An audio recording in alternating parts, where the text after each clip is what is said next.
brother slid a manila envelope across the table and said, "This is your responsibility now." I stared at it for a second, confused, and then my dad added, "You're the only one who can fix this." That was the moment I knew the whole dinner had been a setup. 3 weeks earlier, I had been perfectly fine not going. My phone rang on a Tuesday night while I was making pasta and half watching a home renovation show I'd already seen twice. It was my mom, which was unusual because she normally texted. I almost let it go to voicemail. Almost. "We're doing a family dinner," she said. "Your grandma's birthday. Just something small. It would mean a lot to her if you came." I hadn't been back to my parents' house in almost 2 years, not because of any dramatic falling out, at least not one single thing I could point to, but because being there always left me feeling hollowed out in a way that took days to recover from. My brother could do no wrong in that house. I was the one who got lucky with a good job, which, in my family's language, translated to, "You have more, so you owe more." I'm a project manager at a logistics company in Austin. I worked my way up from a coordinator role over 6 years, took on extra certifications on nights and weekends, and negotiated my salary the way you're supposed to. I'm not rich. I have a good salary, a one-bedroom apartment, a used car I own outright, and a savings account I built slowly and carefully because I never had a safety net. Nobody handed me anything. My brother is 34, 2 years older than me. He's always had a reason things didn't work out. The economy, bad timing, a business partner who screwed him over, a market that shifted. There's always a reason.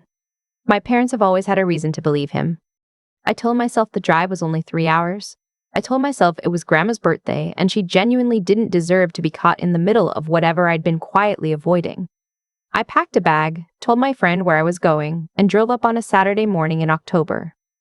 The leaves were changing on the highway and the drive actually felt okay.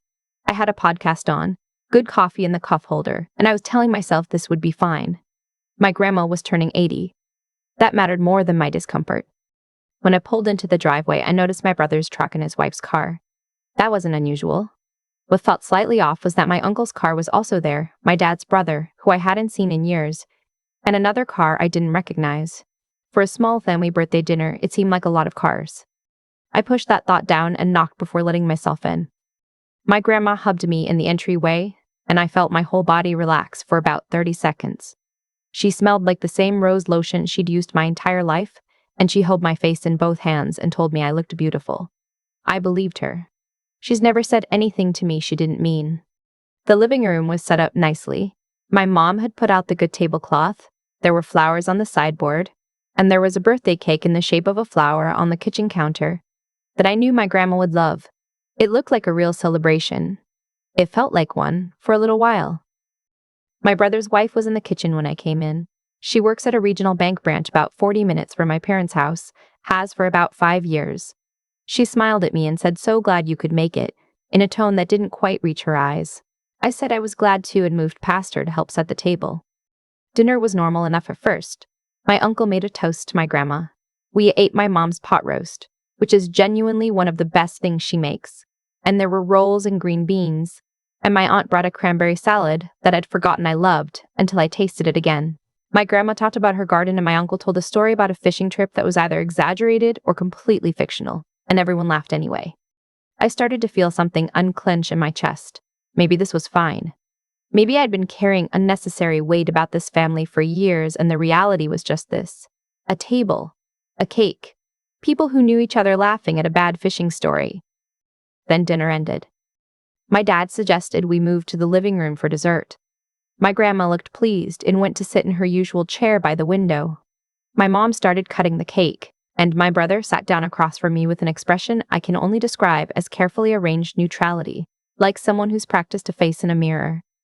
Before cake, my dad said, "There's something we want to talk about as a family." My grandma's eyes went to my dad's face. Something shifted in her expression. Not surprise, more like the particular tiredness of someone who has seen a version of this before. My brother reached into a leather portfolio on the coffee table. I hadn't even noticed it when I came in, and took out a manila envelope and slid it across the table toward me. "This is your responsibility now," he said. I didn't pick it up right away. I looked at my dad. "You're the only one who can fix this," my dad said. I opened the envelope. Inside was a summary sheet from a debt consolidation service. My brother owed $182,000. There were multiple creditors, 2 personal loans, a line of credit, and what looked like a failed business account. The summary sheet had been paper-clipped to a 1-page letter that was, essentially, a request for me to assume the debt. Not help with. Assume. My name wasn't on any of it. I'd never signed anything. I'd never been consulted about a single financial decision my brother had made, and yet there was a letter, written in my dad's handwriting with a few edits in my mom's, explaining that because I was in a stable financial position, it was the right thing for me to take this on so that my brother could get back on his feet. I set the paper down on the coffee table. "Where did you get the idea that I'm in a position to do this?" I asked. My voice came out steadier than I expected. My mom said, "We know you have savings." "How do you know that?" There was a pause. My brother's wife was suddenly very interested in her napkin. "We just know you've been doing well," my dad said. "How do you know that?" I asked again. I was looking at my sister-in-law now. She didn't answer. She didn't have to. Something about the pause, the way she'd gone still, told me everything. "Did you look at my accounts?" I asked. "I work at the bank," she said quietly. I wanted to make sure you could actually help before we asked. I didn't want this to be for nothing. I sat there for a moment and let that settle. She had accessed my private bank account without my knowledge or my authorization. Not as my account holder. As a bank employee. She had used her access to see my balance and then used that information to build a case for why I should hand over my savings to pay off my brother's debt. "That's a federal privacy violation," I said. My mom said, "Let's not make this bigger than it is." My brother said, "We're family. This is what family does." And my dad said, "You've always had it easier. You've always been fine. Your brother needs you right now and you're sitting there talking about violations." I stood up. "I'm not paying this debt," I said. "I didn't incur it. I wasn't consulted about it. I didn't sign anything. And what she did," I looked at my sister-in-law, "is not legal. She accessed my financial records without my consent. That's not something I'm going to just let go." My brother stood up too. "So that's it? You're just going to leave him to drown?" "He made these choices." "You sound so cold right now."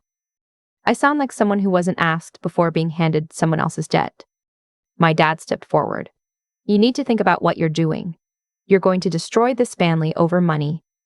"I'm not destroying anything. I'm saying no." He pointed at the envelope. "You pick that up and you figure it out.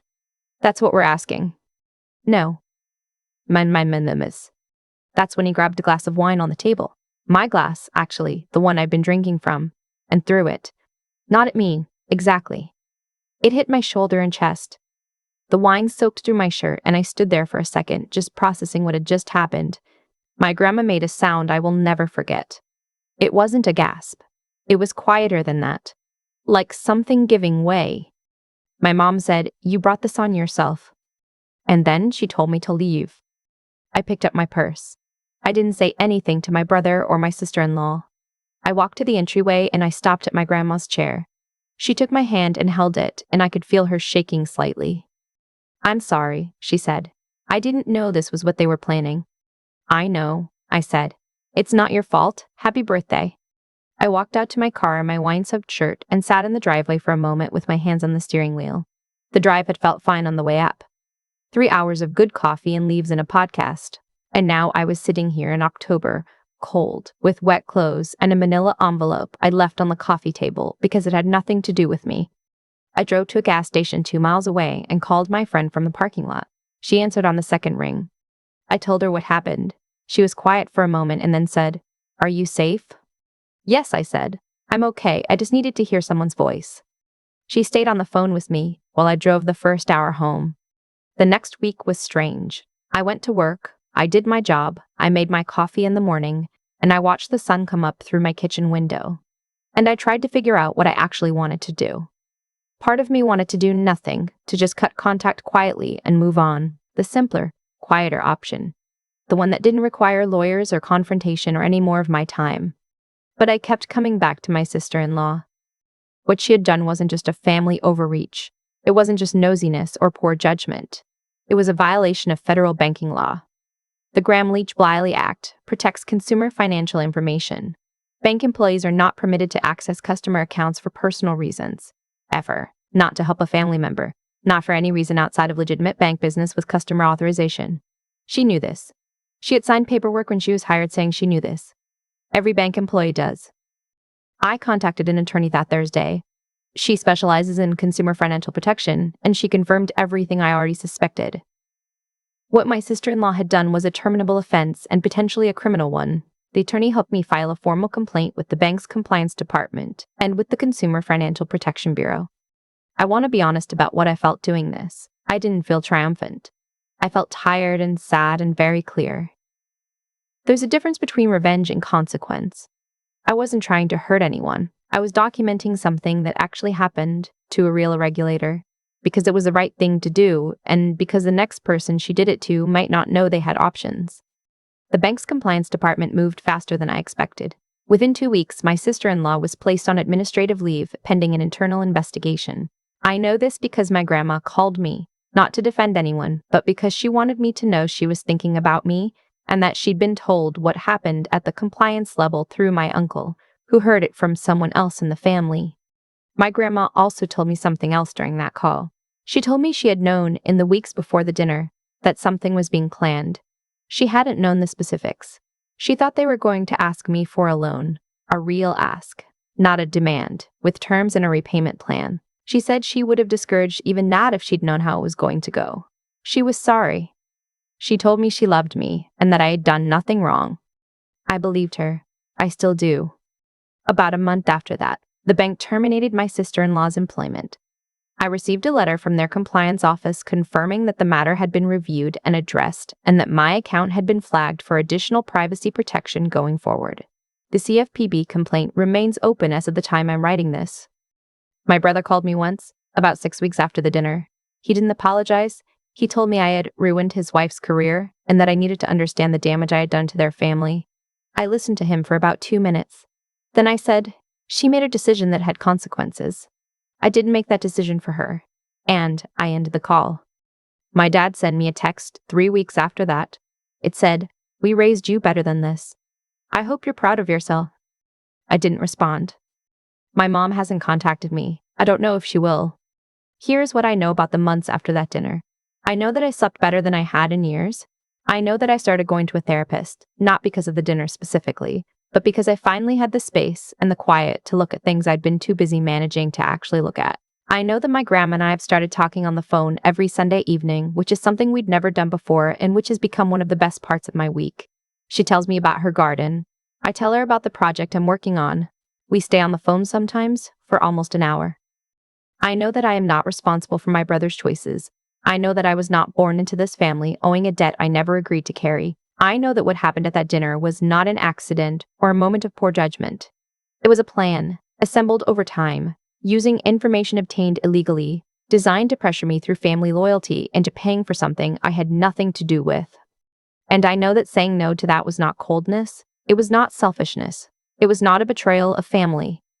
It was the first time in my adult life that I treated myself the way I would have told anyone I loved to treat themselves. A few weeks ago, I was at a farmer's market near my apartment on a Sunday morning. I was looking at winter squash and thinking about nothing in particular. And I had this very ordinary feeling, the kind that doesn't announce itself. It's just there. Of being okay, of being somewhere I chose to be, doing something small and good, with nothing pressing on me from the outside. I thought about my grandma and called her on the walk home. We talked for 40 minutes.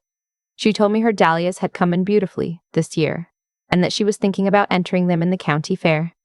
I told her she should absolutely do that. She laughed and said she'd think about it.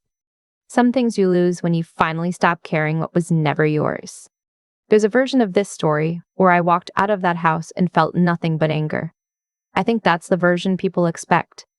But the truth is more complicated than that, and I've been sitting with it long enough now that I think I can say it clearly. What happened at that dinner wasn't random. My sister-in-law didn't access my account on a whim. My brother didn't accumulate $182,000 in debt by accident and then stumble into a plan to have someone else pay it. My parents didn't set a table with flowers and pot roast because they suddenly missed me. Every piece of it was a choice. A series of choices made over time by people who believed that if they arranged things carefully enough, I would go along with it.